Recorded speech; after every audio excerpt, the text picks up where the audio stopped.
Bonjour à tous, merci d'être venus assister à notre conférence sur les visions du peuple oriental au XIXe siècle. Nous allons vous présenter aujourd'hui nos recherches respectives autour du bijou oriental pour Célia et du bijou orientaliste de Sène dans mon cas. La comparaison de ces deux objets d'étude nous permettra de voir quelles sont les images du peuple oriental à travers son artisanat.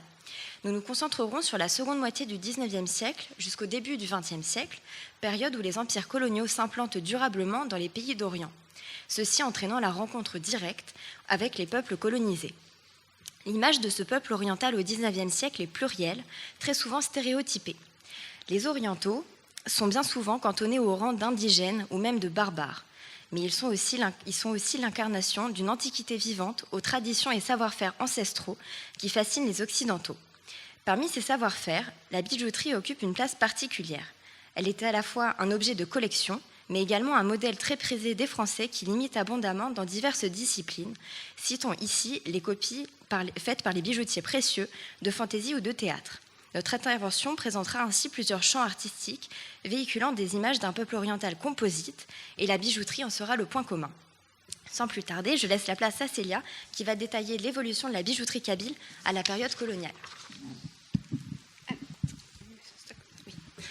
Alors avant de vous présenter plus en détail mon sujet de recherche qui est donc le bijou kabyle pendant la période coloniale, je pense qu'il serait peut-être bien de revenir et de faire un petit point à la fois géographique et chronologique sur la place de la Kabylie en Algérie.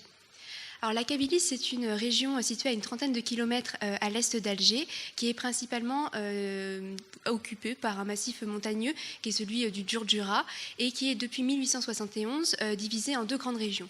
Donc la Grande Kabylie qui est avec le massif du Djurdjura comme vous pouvez le voir ici, et la Petite Kabylie qui elle est tournée vers la mer Méditerranée et notamment occupée par la ville portuaire de Béjaïa ou Bougie à la période coloniale.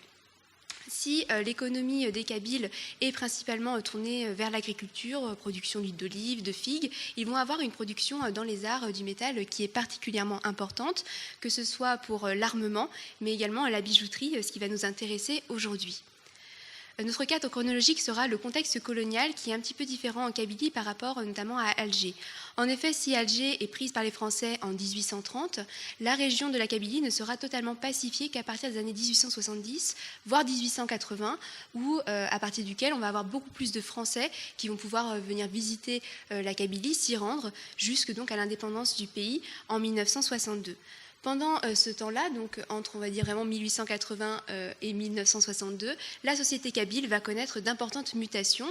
On va donc passer d'un bijoutier avec un atelier traditionnel, comme on peut le voir en haut, qui travaille le plus souvent seul, avec très peu d'outils, à des ateliers beaucoup plus industrialisés, où on a des machines qui vont être importées notamment d'Europe et qui vont donc permettre de répondre à la demande des Occidentaux. En effet, durant la période coloniale, loin de disparaître, la bijouterie kabyle va connaître un essor très très important puisque les Européens et principalement les Français vont se passionner pour et vont donc en commander beaucoup, ce qui va entraîner d'énormes modifications dans le système à la fois de production mais également les matériaux et techniques. Alors s'il fallait retenir trois grandes caractéristiques du bijou kabyle à la période coloniale, c'est que c'est à la fois un bijou en argent avec de l'émail et du corail. La bijouterie kabyle est en effet une bijouterie exclusivement en argent. On n'utilise aucun autre métal, notamment l'or qui par exemple est pratiqué à Alger, n'apparaît pas du tout en Kabylie. Et il s'agit d'un argent de bas-titre, c'est-à-dire qu'il est mêlé avec d'autres débris métalliques comme le cuivre, qui apparaît souvent de manière assez prépondérante, puisqu'en effet il n'y existe quasiment aucune mine d'argent en Kabylie. Moi, j'ai pu en compter deux, mais peut-être qu'il en existe d'autres, mais en tout cas, elles ont un rendement qui est assez faible. Et donc, pour obtenir cet argent, les bijoutiers kabyles vont fondre d'anciennes monnaies d'argent. Alors, avant l'arrivée des Français, ce sont des monnaies ottomanes. Donc, la monnaie ottomane en argent qui était diffusée en Algérie, c'était le boudjou. Donc là, c'est un exemple ici du kébranli qui a été percé pour en faire un collier, mais sinon, ça pouvait être fondu. Et puis, avec l'arrivée des Français, ce sera des Napoléons et des francs. Ce qui est également intéressant de voir, c'est que les pièces ne rentrent pas seulement dans la composition de la matière première du bijou, mais constituent également son décor. Donc là, par exemple, ici, je vous ai mis un détail d'un collier où la pendeloque, donc, à son revers, c'est une pièce de 10 francs, donc dans les années 30. Et puis sur cette paire de chevillères, on peut voir que le système de fermeture, il est décoré par un franc à la semeuse. Et on verra ça également dans la bijouterie de Sène présentée par Anaëlle. C'est quelque chose qui sera aussi repris parce que ça symbolise un peu l'artisanat. Il y a un deuxième moyen d'obtenir de l'argent donc en Kabylie à la période coloniale, ça va être la refonte d'anciens bijoux. Alors c'est une pratique qui est difficilement quantifiable, puisqu'en effet donc l'argent noirci peut s'abîmer et les femmes pouvaient donner à l'occasion aux bijoutiers donc ces bijoux abîmés pour qu'il en refasse de nouveau. Malheureusement c'est un stade d'hypothèse, je ne peux pas vraiment le nourrir avec plus d'informations, mais du moins ça a existé, dans quelle quantité on ne sait pas. L'autre caractéristique très importante vraiment des bijoux kabyles, c'est le corail, puisqu'en effet, en Kabylie, on n'utilise pas de pierre fine ou ni de cornaline ou autre comme on peut trouver dans le reste de l'Algérie, mais du corail, le corail rouge, le Corallium rubrum, qui se pêche en Méditerranée, donc le plus souvent le long des côtes d'Annaba, sauf qu'à dès la fin du 19e siècle, on a vraiment une disparition progressive des bancs de coraux, donc il faut, pour les bijoutiers kabyles, trouver un moyen de pouvoir remplacer ce corail qui est si omniprésent dans la bijouterie. Cette solution, elle va être apportée par les Français. Il va s'agir du plastique, du celluloïd, qui va être commandé principalement à des ateliers de Paris ou également d'Allemagne. Le celluloïd, en fait, ce sont des grandes plaques en plastique qui vont être teintes en rouge et qui vont permettre donc d'imiter les cabochons là qu'on peut voir de corail, donc circulaires ou de cette forme-ci, comme sur ce diadème, piriforme. Sinon, on a également, j'ai pu observer du cuir qui permet d'imiter le corail, du gypse, de la cinabre, mais vraiment le celluloïd est la matière qui est la plus utilisée. On a enfin la dernière grande caractéristique qui fait aussi la renommée de la bijouterie kabyle chez les Occidentaux à la fin du 19e siècle, ça va être la pratique de l'émail filigrané. Alors il s'agit vraiment d'une spécificité de la Kabylie puisque, sorti de quelques villages producteurs, notamment de la tribu des Afyénis, on n'utilise pas, on ne pratique pas l'émail filigrané en Algérie. On va le retrouver un petit peu au Maroc et en Tunisie, mais c'est souvent le fait de bijoutiers juifs. Or ici, c'est des bijoutiers musulmans. L'émail filigrané en Kabylie est un émail également qui est que de 3 couleurs, le jaune, le vert et surtout le bleu, qui est vraiment omniprésent en Kabylie. D'ailleurs, une des couleurs pour dire bleu en kabyle, c'est la même que pour dire émail, donc ça montre vraiment l'importance de cette couleur. Il s'agit également d'une technique qui est assez délicate, puisque la température de fusion de l'argent elle est presque similaire à celle des poudres en émail, donc vraiment c'est un savoir-faire qui sera très reconnu pour les bijoutiers kabyles. Alors, donc, ces matériaux et techniques ils vont être mis en place donc, dans 4 grands types de bijoux. Donc, c'est ce que j'avais pu voir dans mon mémoire. Le premier grand type, vraiment le plus courant, ce sont les fibules. Alors, en Kabylie, la fibule elle peut être circulaire, comme sur cette photographie donc, d'une jeune mariée des années 30. Donc là, voilà, c'est une tavzint, une fibule circulaire ou triangulaire, comme ici. On a également donc les parures de tête qui sont peu nombreuses en Kabylie parce qu'on a un voile qui n'est pas très important. Donc naturellement, on a des parures de tête qui vont être de dimensions plus réduites. Donc ça peut être des diadèmes, des boucles d'oreilles. On a également des parures de corps, donc des très nombreuses formes de colliers et de parures pectorales que je ne développerai pas ici. Mais on peut avoir à la fois des colliers métalliques, mais également en matière organique. Donc là, par exemple, ici, bon, la photographie ne rend pas trop justice, mais c'est des clous de girofle et c'est quelque chose qui était l'apanage des femmes mariées. On a également la dernière catégorie qui est celle des parures de membres qui sont toujours portées en paire. Donc on a les bracelets et puis les chevillères. Alors là, comme on est en grande Kabylie, on a des chevillères, mais quand on va en petite Kabylie, c'est davantage des anneaux de cheville. Alors on a également principalement dans le décor appliqué donc surtout par l'émail filigrané des formes géométriques, donc des arabesques, mais également 2 éléments récurrents qui vont être la main, qui se dit afous en kabyle, et le serpent, qui peuvent apparaître donc comme ici, donc en tant que pendeloque, et là c'est sur une fibule. Et ces 2 éléments seront très souvent repris par les bijoutiers de Sène, comme on le verra tout à l'heure. Alors, quand et comment sont portés ces bijoux durant la période coloniale? Il faut savoir qu'à la différence de certaines sociétés citadines, comme par exemple à Alger, la femme kabyle sort et porte ses bijoux à l'extérieur, et notamment pour aller faire les travaux au champ ou pour aller à la fontaine. Et en Kabylie, le bijou il revêt également une importance toute particulière, puisque selon le droit coutumier kabyle, encore en vigueur au début du XXe siècle, la femme n'hérite de rien, hormis de ses bijoux. Donc il s'agit vraiment de sa propriété exclusive et de sa fortune personnelle.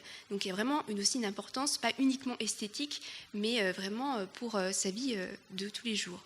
Les bijoux donc, sont souvent portés en paire, comme je le disais, et ils vont accompagner la vie sociale du village, donc mariage, naissance, fêtes religieuses, fêtes païennes également. Seuls les enterrements se voient privés de parures, et on va également, donc, comme je disais, les porter dans la vie quotidienne. Donc là, c'est une photographie de femmes qui sont à la fontaine, et si vous regardez bien, on voit que donc, la femme ici porte une fibule circulaire.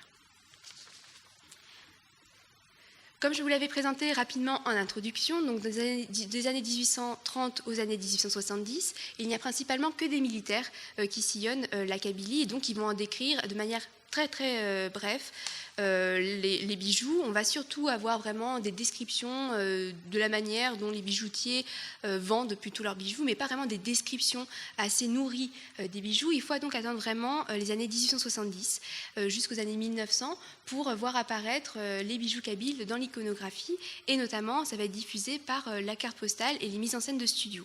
Alors je voulais vraiment vous montrer, je trouve cet exemple qui était assez intéressant. Donc c'est un studio algérois qui est donc deux photographies du même modèle, comme on les reconnaît, autour de 1870, où on voit qu'ici que le modèle professionnel, on reconnaît là également le système qui lui permet de tenir pendant les très longtemps de pause dans l'ombre.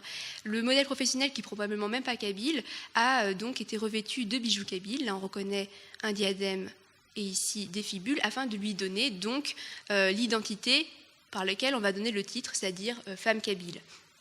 Probablement, on va lui enlever ses bijoux et lui mettre des bijoux plutôt juifs, et elle va devenir une femme juive. C'est quelque chose qui est assez intéressant de voir, c'est qu'à cette période-là, le bijou est aussi marqueur de l'identité des populations. C'est aussi, à cette période, le moment où est-ce qu'on va avoir ce qu'on appelle aussi la berbérophilie, la kabylophilie, et le fantasme des Kabyles comme étant des Grecs archaïques, synonyme d'une antiquité oubliée et qui ne va réapparaître et qu'on va redécouvrir, que l'Occident industrialisé va redécouvrir. Et pour cela, je trouve que cette citation donc, de Charles Géniaux, Sous les figuiers de Kabylie, donc 1917, mais qui a été écrite plutôt autour de 1900, est assez parlante, donc je vais vous la lire. Entre les provinces algériennes, la Grande Kabylie s'impose par la magnificence de son Djurdjura et ses populations berbères archaïques présentent encore, vivantes, l'image de l'Antiquité. Donc on a vraiment cette idée que le bijou kabyle, l'artisanat, et c'est aussi une vision d'une certaine Grèce. Autour de 1900, on va commencer à avoir donc davantage de Français qui vont en Kabylie, qui observent des bijoux kabyles, donc apparaissent les premiers écrits spécialisés.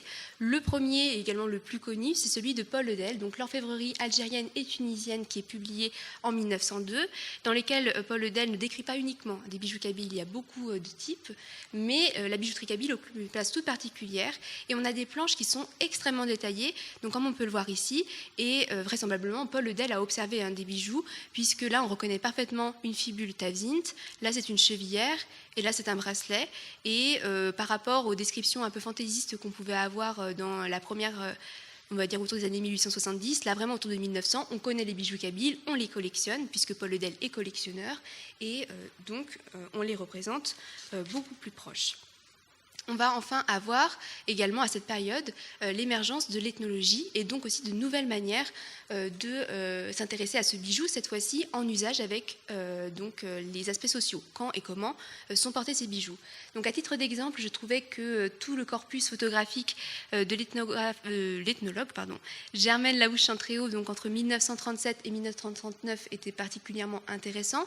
Donc elle a livré pas mal de portraits donc, de femmes des Affichen qui étaient en Grande Kabylie. Donc là, c'est quelques exemples. On peut voir les femmes qui portent leurs bijoux. Alors si en effet on assiste à une mise en scène qui est moindre par rapport aux mises en scène orientalistes des cartes postales, on peut quand même se demander s'il n'y a pas une certaine mise en scène, puisque les femmes posent vraisemblablement. Donc est-ce que les femmes portaient vraiment tous ces bijoux-là juste pour sortir et aller travailler, ou est-ce qu'elles n'ont pas peut-être, devant une photographe européenne, sorti leur plus belle parure? Enfin, on aura également, donc là c'est les planches que Germaine Laouche-Chantréau a aussi faites.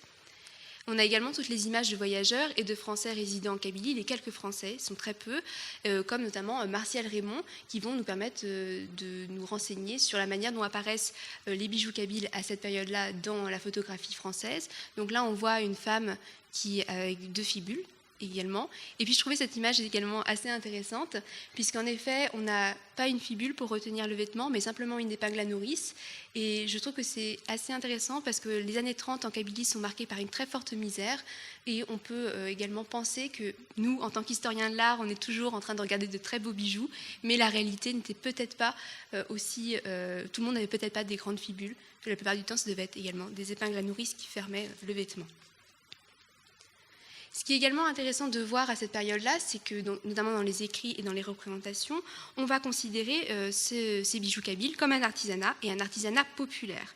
En effet, dans cette littérature coloniale, cet artisanat populaire, rural, s'oppose à une production citadine qui serait beaucoup plus développée, et notamment parce qu'elle est en or. Donc la question, ce serait vraiment pourquoi parler vraiment d'artisanat populaire et pas d'un art. Je pense que c'est parce que c'est le fait de populations rurales et berbères qui sont à la fois marginalisées géographiquement, mais aussi politiquement, qu'ils ont une production qui est assez restreinte, puisque comme je vous le disais, tous les villages kabyles n'ont pas de bijoutiers, c'est vraiment localisé à quelques endroits précis, et aussi parce qu'on utilise de l'argent, et en plus de l'argent de bas-titre, et non pas de l'or, comme c'est le cas par exemple ici à Alger, et pourtant on a les mêmes formes, parce qu'on a aussi des diadèmes en Kabylie, et on a aussi des anneaux de cheville en Kabylie, mais là, on ne parle pas du tout d'artisanat.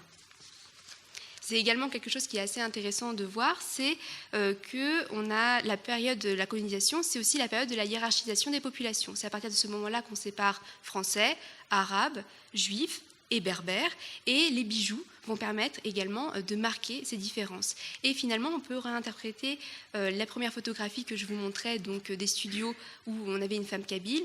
Le bijou kabyle permet également d'illustrer qu'est-ce que c'est un kabyle, à quoi il ressemble.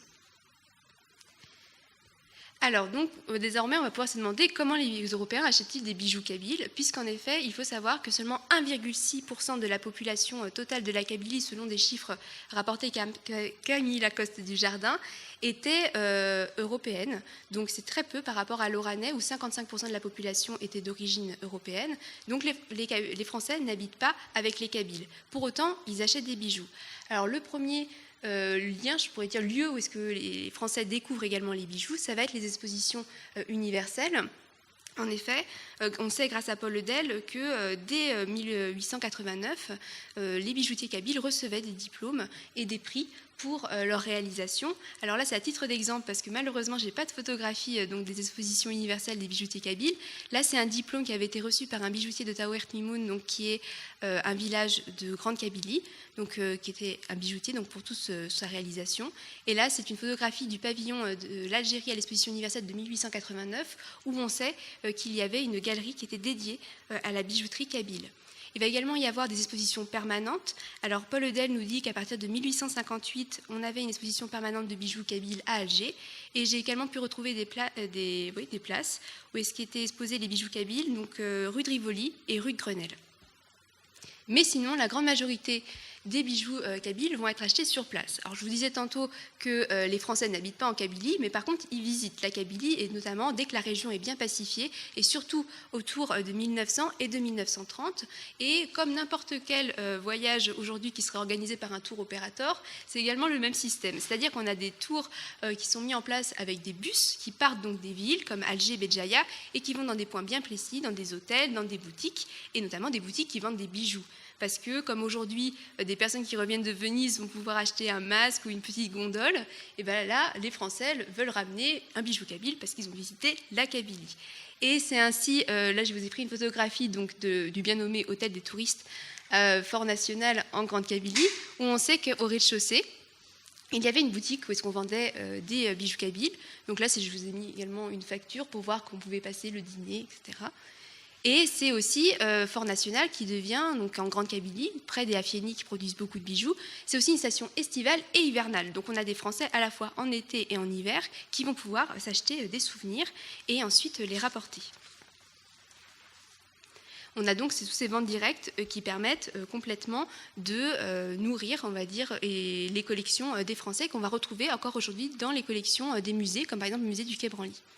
Alors, tous ces bijoux kabyles vont aussi amener des transformations et des influences dans la bijouterie européenne. Mais ce qui va être assez intéressant, et je terminerai par cela, c'est qu'on ne va pas seulement imiter le bijou kabyle ou le copier, on va aussi l'adapter au goût français. Et pour cela, je terminerai je trouve cet exemple qui est particulièrement parlant.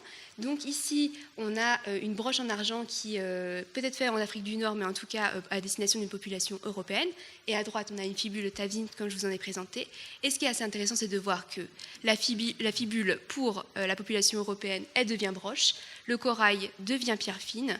Et pour faire plus artisanal que l'artisanal, plus oriental que l'oriental, on a l'écriture pseudo-koufique qui est ajoutée, qui n'apparaît jamais dans la bijouterie kabyle, mais là, on va dire, la boucle est bouclée. On reproduit l'artisanat et on fait encore meilleur que lui. Et pour cela, je pense que ça fait une bonne transition avec le sujet d'Anaël, qui va vous parler davantage de la bijouterie de Sène, influencée par la bijouterie orientaliste.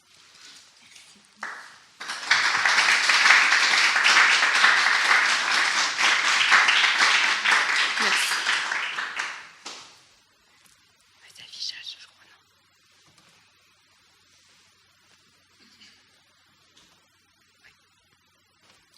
Alors avant tout, je vais vous présenter une partie de mes recherches de thèse sur le bijou de Sène orientaliste du XIXe siècle.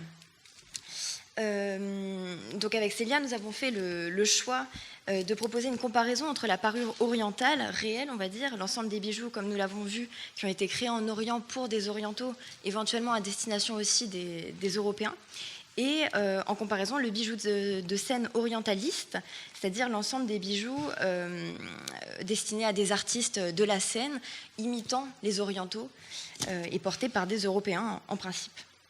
Il est donc question d'imitation plus ou moins fidèle de la réalité du bijou oriental. Celui-ci est donc bien connu, comme nous l'avons vu, en cette deuxième moitié du XIXe siècle, par le biais de la colonisation en Afrique du Nord, les échanges avec l'Empire ottoman et les fouilles archéologiques qui se développent. J'ai choisi de me concentrer aujourd'hui en particulier sur les bijoux de théâtre et d'opéra créés dans la deuxième moitié du XIXe siècle et se référant aux deux styles orientalistes et populaires. Il n'est pas fréquent pour moi d'aborder dans mes recherches l'aspect purement populaire du bijou de Sène, celui-ci étant bien souvent synonyme de richesse et de luxe. C'est évidemment le cas pour les grandes institutions comme l'Opéra Garnier, l'Opéra Comique ou encore la Comédie Française. Mais je me suis lancé le défi ici de mettre en lumière les parures du peuple oriental, aussi modestes soient-elles, en comparaison avec celles des plus riches et nobles personnages dans les spectacles orientalistes. Au théâtre, le peuple est omniprésent, dans la salle et sur la scène. Selon les lieux de spectacle, on observe un public au statut social plus ou moins élevé, certains théâtres se voulant démocratiques, comme la Comédie Française. Sur scène, le peuple est plus ou moins représenté selon le livret.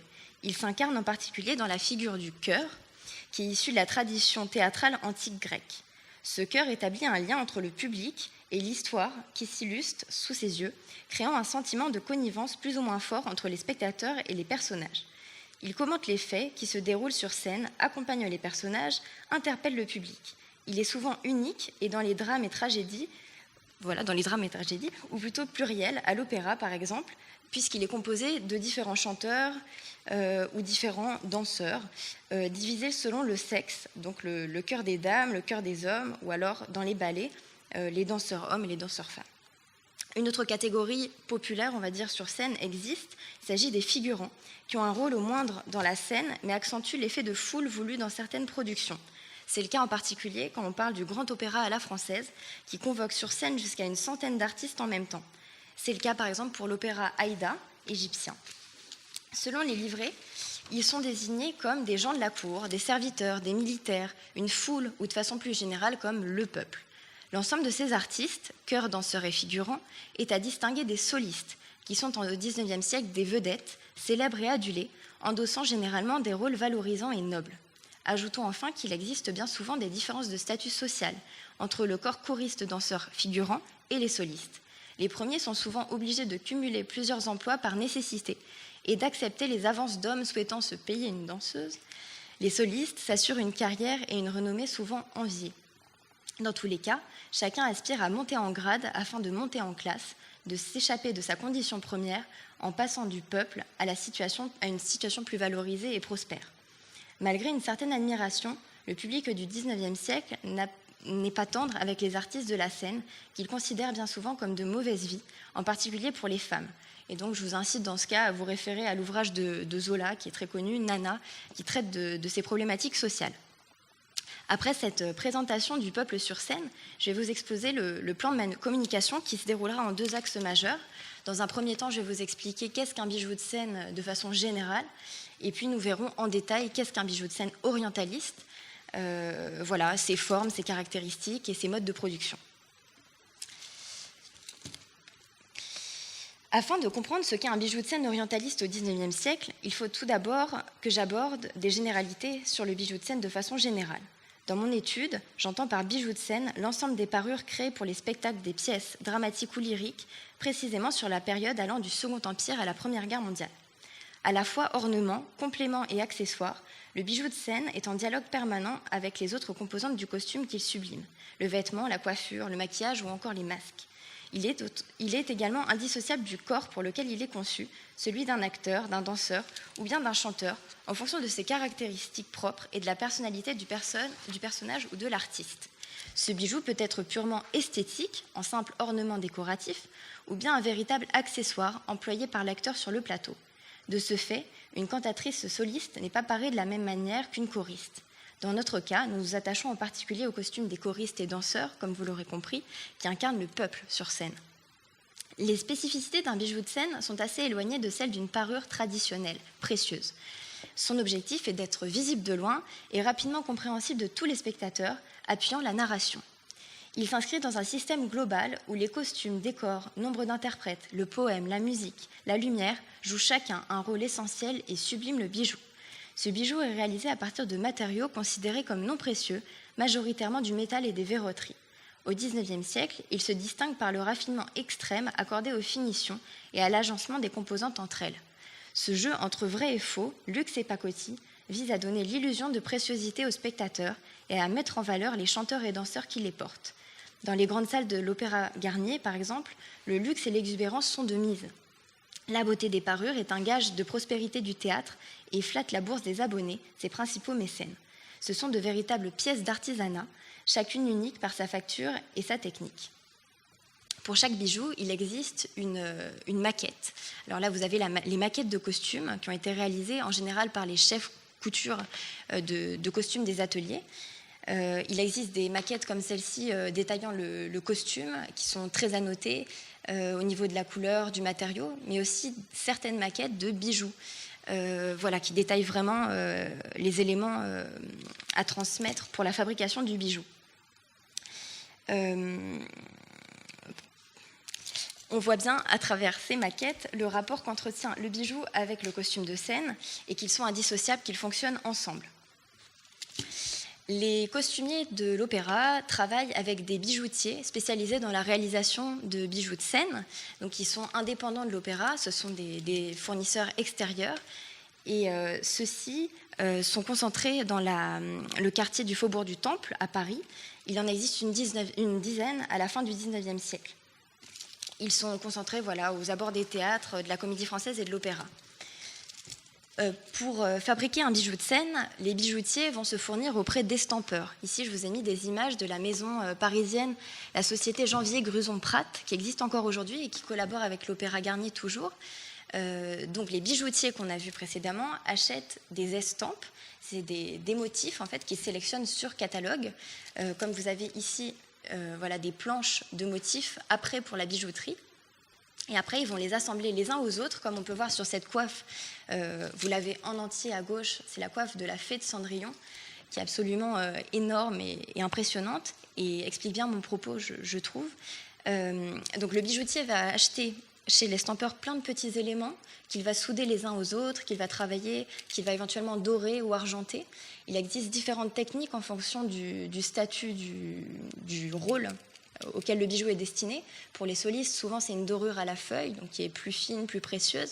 Mais au XIXe siècle, il y a l'apparition d'un procédé technique qui s'appelle l'électrolyse, qui permet d'avoir un rendement maximal en peu de temps et peu d'argent pour dorer ou argenter les bijoux. Donc les estampes sont passées à l'électrolyse pour changer de couleur. Elles sont soudées les unes aux autres, comme vous voyez ici. Et ensuite, on rajoute sur la structure certains éléments comme les verroteries, des strass, des pierreries, des pompons et d'autres éléments. Là, par exemple, je vous ai mis sur la gauche des rouleaux de galeries métalliques que le bijoutier de théâtre peut acheter chez l'estampeur. Dans le cas des bijoux de figurants, donc le peuple sur scène qui nous intéresse, c'est une méthode qui est privilégiée. Le bijoutier achète donc des galeries de motifs identiques qu'il va former pour faire des bracelets, par exemple, de poignets, de bras, de chevilles, même de cuisses dans certains cas. Et voilà, il suffit de les couper et de travailler la matière par-dessus, de rajouter un décor. Alors ce décor, il va le prendre chez d'autres artisans. Il s'agit donc de fournisseurs qui sont spécialisés dans diverses activités. Là, je vous ai mis 2 exemples, les souffleuses de perles de verre et des fabricantes de fleurs artificielles. Il existe aussi des plumassiers qui sont spécialisés dans le commerce des plumes. Alors vous avez des plumes d'imitation, mais aussi des plumes véritables, énormément au XIXe siècle. Et une bonne partie viennent des colonies, quand il s'agit d'avoir des plumes de perroquets ou alors d'oiseaux exotiques. Là, au niveau des perles de verre, donc vous voyez ces souffleuses qui créent des perles à partir de bulles de verre qu'elles soufflent à la bouche. C'est un travail très très minutieux, c'est pourquoi en général ce sont des femmes qui réalisent ce travail. Elles versent ensuite une certaine essence pour donner l'illusion d'une vraie pierre, d'une vraie perle précieuse. Et voilà, ce genre de bijoux magnifique est réalisé à partir des perles soufflées. Et les fleurs artificielles, comme vous avez là, ornent énormément les coiffures des danseuses ou des chanteuses, voilà, femmes en général, rajoutées par-dessus la structure du bijou. Une fois qu'on a la structure métallique du bijou, il faut donc l'orner. Et le bijoutier peut acheter de la même façon chez l'estampeur des plateaux à griffes ou alors des chatons, plutôt pour les bagues, qu'il va souder à la structure. Avec le temps, on utilisera plutôt de la colle, mais au XIXe siècle, c'est encore une soudure. Et la pierre est glissée dans le chaton, on referme les griffes. Et comme vous pouvez voir sur cette planche, il existe des plateaux à griffes très différents. Il y en a certains qui sont extrêmement précis au niveau des griffes. On a même des petites feuilles ou alors des griffes d'animaux pour refermer le chaton. Alors, c'est étonnant cette extrême précision du bijou de scène, sachant que l'objectif est quand même qu'il soit vu de loin. Mais il ne faut pas oublier ce qu'on a dit tout à l'heure. Les bijoux sont aussi destinés à être vus de près par certains privilégiés pendant les entr'actes qui vont voir les artistes dans leur loge. Voilà, donc la qualité doit être vraiment là, jusque dans le détail le plus infime. Cette qualité va malheureusement disparaître peu à peu avec le temps pour des questions d'argent. Voilà, et le métier de bijoutier de scène, bijoutier orfèvre, va disparaître et être remplacé par un service interne au théâtre, ça s'appelle le service de décoration sur costume, qui va s'occuper de faire des bijoux, mais de façon complètement différente, en utilisant beaucoup de plastique, des colles, plus de textile éventuellement. Voilà, donc le métier va disparaître. Là, vous avez une réserve propre à l'Opéra Garnier, c'est ce qu'on appelle la bijouterie. Donc, c'était une sorte de pièce où on stockait les bijoux. Et un peu plus loin, il y avait l'armurerie pour les panoplies militaires, où les armes et les armures étaient entreposées. Le théâtre pouvait donc se fournir pour chaque production dans ce stock. À l'époque, au XIXe siècle, vraiment chaque bijou correspondait à un spectacle. Par exemple, il y avait la coiffe de Lakmé, la coiffe de Haïda, la coiffe de la reine de Saba. Mais par la suite, pour des raisons donc de gain de temps, on reprenait la coiffe de la reine de Saba, on la transformait pour en faire la coiffe d'une autre reine. Voilà, il y avait des modifications. Certains bijoux ont été conservés et sont restés tels quels jusqu'à nous. D'autres ont été vraiment modifiés, voire cassés. Il y a autre chose d'important à prendre en compte dans le bijou de scène, c'est ces étiquettes, les mentions des noms des artistes qui sont dans les bijoux.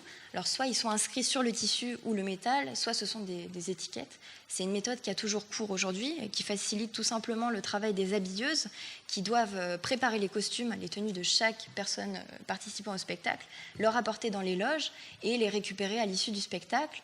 Bien sûr, il y a des amendes en cas de détérioration ou de non-restitution des costumes dans leur entièreté et de leurs accessoires. Et c'est une petite mine d'or, ce genre d'inscription, parce que quand on découvre un nom d'artiste, on peut faire ressurgir une personne. Là encore, cette question de peuple est présente. Voilà, on peut redécouvrir des personnages qui n'étaient pas forcément célèbres, qui n'ont pas eu la renommée qu'ils méritaient. Et voilà, retravailler dessus aujourd'hui. Dans le cas des bijoux de scène, il faut distinguer donc les bijoux de scène pour les solistes, qui sont des bijoux plutôt uniques, faits sur mesure, donc aux mensurations de l'artiste, et qui sont vraiment destinés à être portés par cet artiste. Au contraire, vous avez les bijoux multiples, donc plutôt pour les choristes, danseurs, figurants, qui sont souvent adaptables. Alors, on a un système de crans, comme on peut voir sur une ceinture, par exemple, au niveau des coiffes, au niveau des bracelets. Et donc, les bracelets peuvent être les bijoux de choristes. Ce genre de bijoux peuvent être utilisés par une quantité de personnes différentes, sans être sur mesure.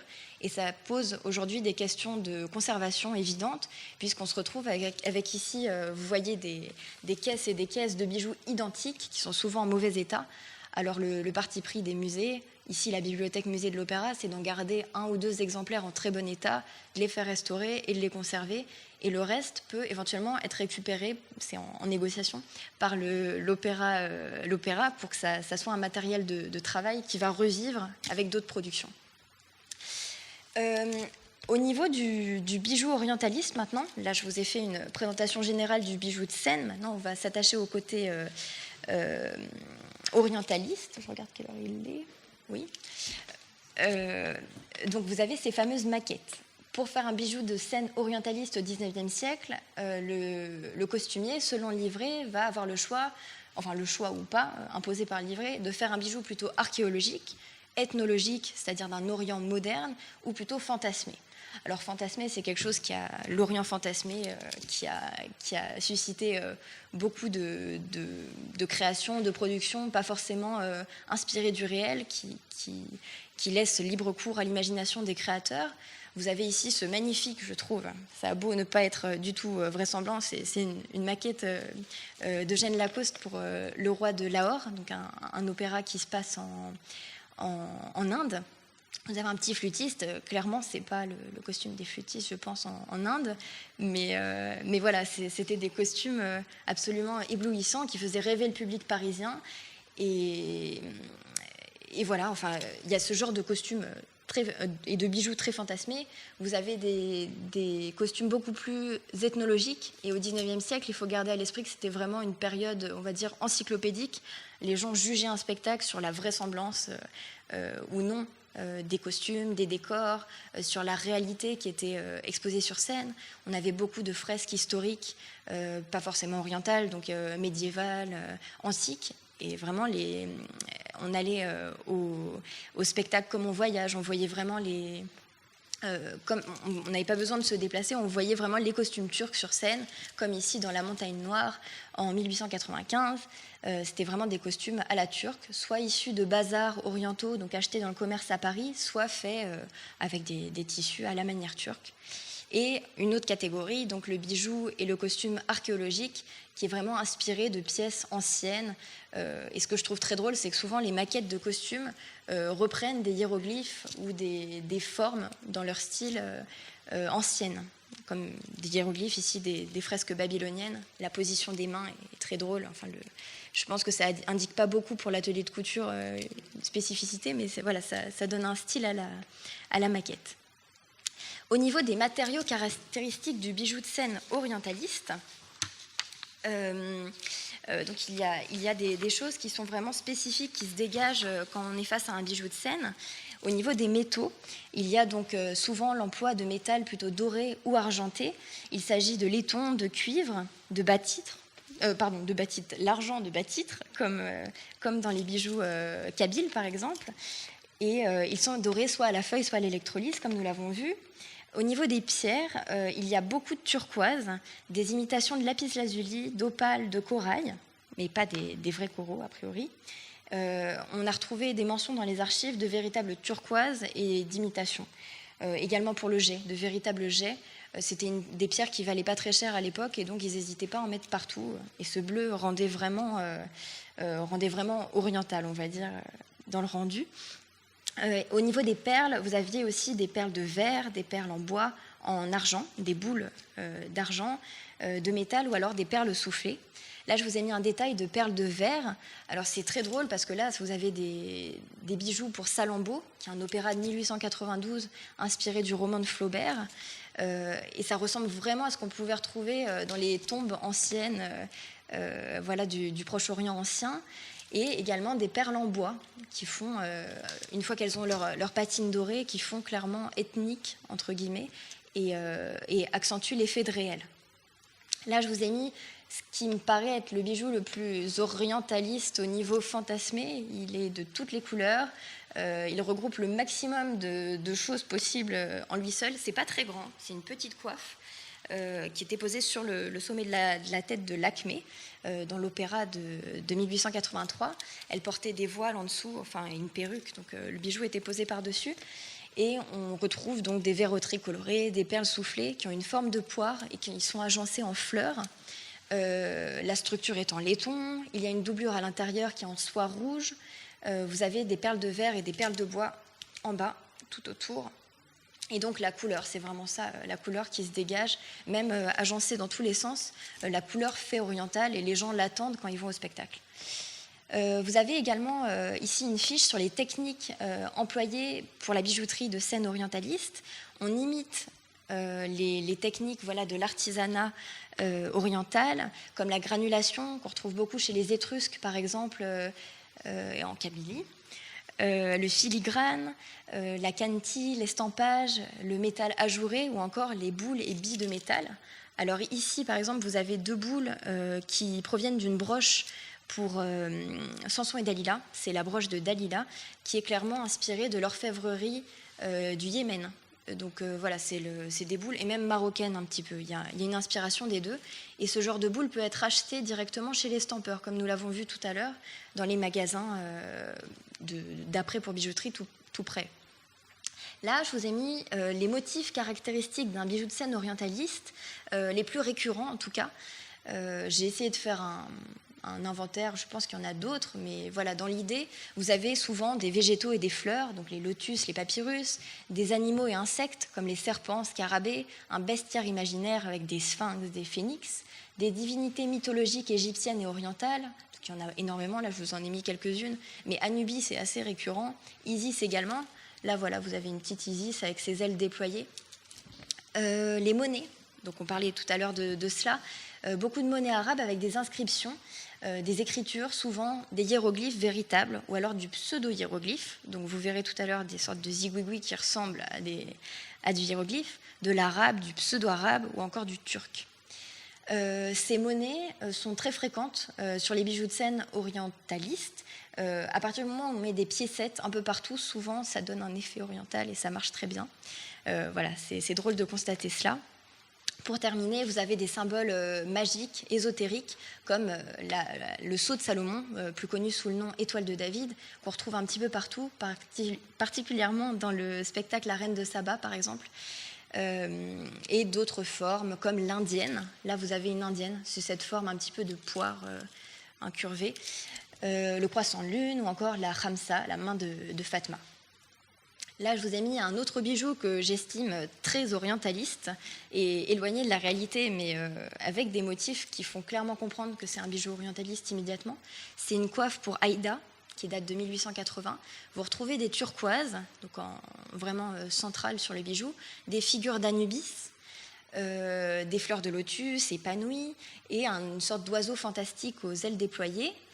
Et derrière, quelque chose qui me fait assez rire, c'est ce nœud qu'on ne voit pas très bien, mais c'est un beau gros nœud avec des jolies boucles qui fait vraiment pas oriental, mais qui est sur l'arrière de la coiffe, qui accompagne la chevelure de la chanteuse qui le porte. Vous avez également le motif donc, du scarabée, que j'ai relevé ici à de nombreuses reprises, et l'imitation de pierres turquoises ou lapis-lazuli. Ici, vous avez du pseudo-hiéroglyphe, donc a priori, ce n'est pas du hiéroglyphe, c'est une collerette utilisée pour l'opéra Aïda. Voilà.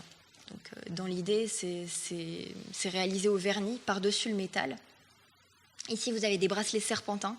Dans les bijoux orientalistes, il y a tout le temps des serpents. C'est vraiment quelque chose qui est très récurrent, toujours aujourd'hui. Hein. C'est vraiment un motif caractéristique de l'Orient. On le retrouve aussi dans la bijouterie orientale. Et souvent, voilà, le serpent, c'est soit un personnage méchant qui a des serpents, néfaste, soit un personnage oriental qui a des bracelets avec des serpents qui courent sur les bras, sur les chevilles. Là, j'ai quelques images pour vous faire des comparaisons entre un bijou oriental et un accessoire de Sène orientaliste. Nous sommes à Fontainebleau, donc je trouvais intéressant de prendre cet exemple. C'est un éventail qui a été offert à l'impératrice Eugénie lorsqu'elle était en visite à Alger en 1862 avec Napoléon III. C'est un magnifique chasse-mouche éventail en plume d'autruche, bijou pour le coup, vraiment très précieux, qui a été offert par la communauté juive au couple impérial. Et donc il y a des diamants, des rubis, du corail, de l'émeraude, de l'émail et des éclats de miroir sur la partie ornée. Et au milieu, vous avez le sceau de Salomon, donc emblème de la communauté juive. Et quelques temps après, vous avez un opéra à l'Opéra de Paris qui s'appelle Zara, où on voit cet homme du peuple, un eunuque, qui tient un éventail chasse-mouche qui m'a un petit peu fait penser à cet éventail, ici en plume de pan et bien moins orné, mais voilà, c'est un objet fréquent dans les opéras orientalistes. Ici, j'ai fait une comparaison entre une coiffe, on en a plusieurs à l'opéra, Garnier, avec des piécettes, avec du pseudo-arabe ici, des piécettes dorées et argentées en alternance, qui font penser beaucoup aux bonnets des mariées juives de Djerba, en Tunisie, qui portaient des piécettes, ici vraiment brodées, cousues sur leur bonnet de mariée. De la même manière, là, vous avez le costume, un détail sur le collier, la parure de la mariée juive de Tripoli, en Libye. C'est une parure avec beaucoup de croissants de lune, des yeux, un peu de corail, et c'est très très imposant. Ça m'a fait penser à cette ceinture ou ce bandeau frontal, on ne sait pas encore, retrouvé à l'Opéra Garnier en argent. Voilà, c'est un peu le même style. Et le mystère reste entier sur ces deux pièces, qui clairement, je ne pouvais pas ne pas les mettre, qui sont dans les réserves de l'Opéra Garnier. Alors la grande fibule que vous avez là, ainsi que la coiffe que vous avez ici, ce sont des bijoux clairement d'inspiration kabyle, et on se demande si ce n'est pas de véritables bijoux kabyles. Alors 3 options sont possibles. Soit c'est des bijoux qui ont été ramenés par les costumiers lors de voyages, parce qu'on sait que certains costumiers voyageaient pour s'imprégner de la culture avant de réaliser leur maquette de costume. Donc ça, c'est des bijoux qu'ils ont ramenés en souvenir, voilà, qu'ils ont achetés dans les boutiques souvenirs avec les tours opérateurs, et qu'ils ont ramenés à l'opéra, qui ont servi ou non sur scène. Ça, j'ai pas encore trouvé de traces, je sais pas exactement. Donc soit c'est ramené par les costumiers, soit c'est acheté en face de l'opéra dans un bazar oriental, il y en a des dizaines. C'est une chose qui se faisait beaucoup. On pouvait acheter des costumes, des accessoires et des bijoux orientaux dans les bazars parisiens.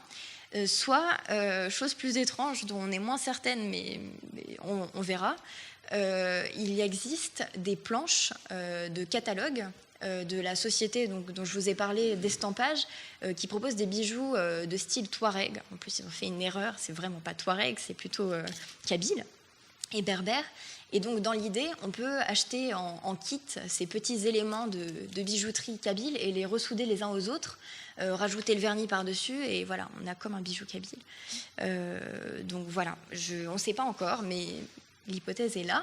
Je vous ai mis pour cette coiffe donc, un parallèle avec un diadème du musée du Quai Branly que Célia m'a montré.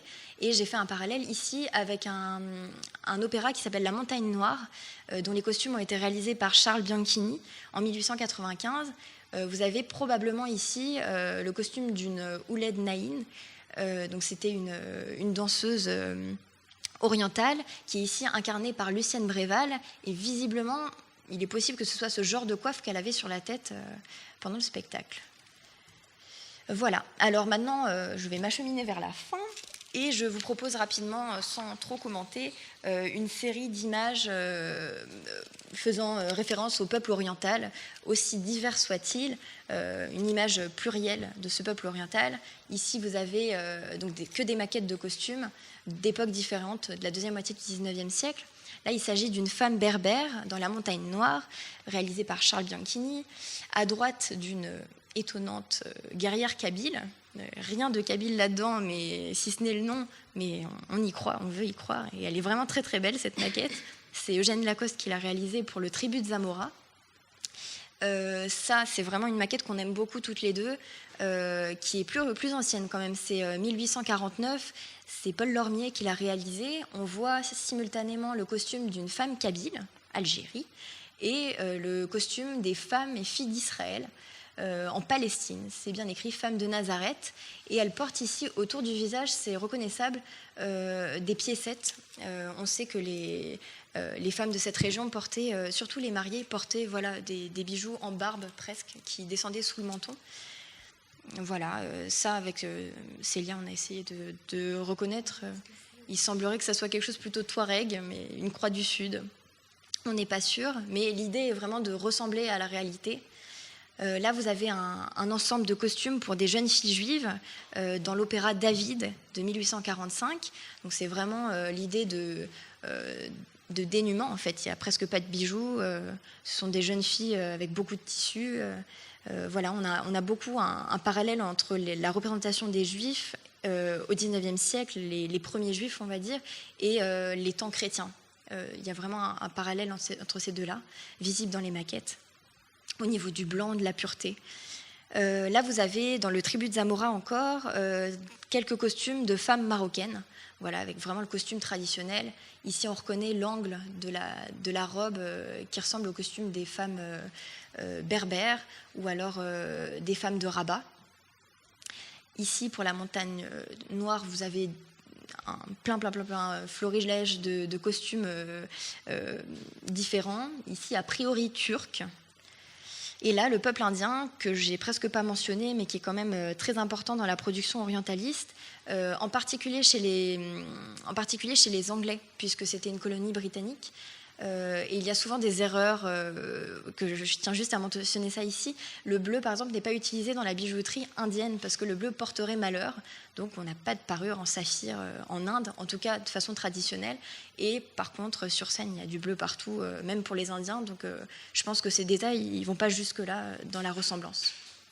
Voilà, j'ai terminé. Je vous laisse quelques références bibliographiques si ça vous intéresse pour aller plus loin.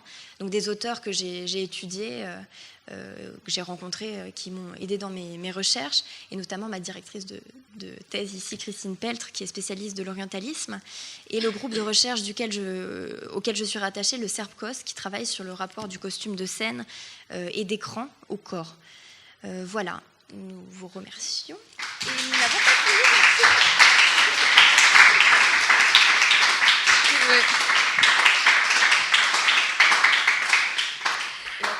Oui, on ajoutera juste un dernier petit point pour la conclusion, parce que on trouvait ça assez important, puisqu'en tant qu'historienne de l'art, on aimerait aussi, pour conclure, interroger finalement le statut de ces bijoux, puisque que ce soit les bijoux de scène ou la bijouterie berbère, ils ont tous les deux en commun l'emploi de matériaux considérés comme non précieux, que ce soit du métal, de la verroterie, de l'argent de bas-titre, comme on a pu le voir dans les deux cas.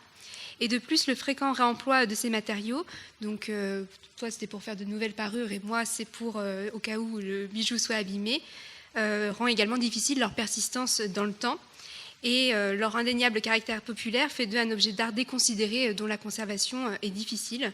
Leur entrée dans les collections des musées français comme le musée du Quai Branly ou encore la bibliothèque musée de l'Opéra permettent d'en conserver des exemples qui, sans ces mesures conservatoires, ne nous seraient pas parvenus dans un état ancien.